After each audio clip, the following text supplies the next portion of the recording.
విడాకులు ఇవ్వడానికి నువ్వెవడివిరా? విడాకులు ఇవ్వడానికి నువ్వెవడివిరా?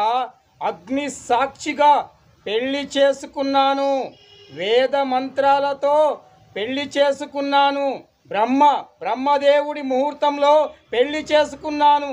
నువ్వెవడివిరా? నువ్వు ఆ బ్రహ్మదేవుడి కంటే కూడా గొప్పవాడి అనుకుంటున్నావా? ఏమనుకుంటున్నావు నువ్వేదో పెన్ను పేపర్ తీసుకొని విడాకులని రాసిచ్చినంత మాత్రాన నీ విడాకులు చెల్లవు. ఏమనుకుంటున్నావు? నేను ఒప్పుకుంటేనే విడాకులు. నువ్వు జడ్జివా?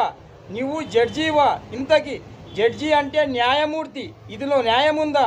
నువ్వు ఏదైనా చెప్పి భార్యాభర్తల్ని కలపాలి, కానీ ఇలా విడాకులు ఇస్తానని చెప్పడం నీ పదవికే ద్రోహం.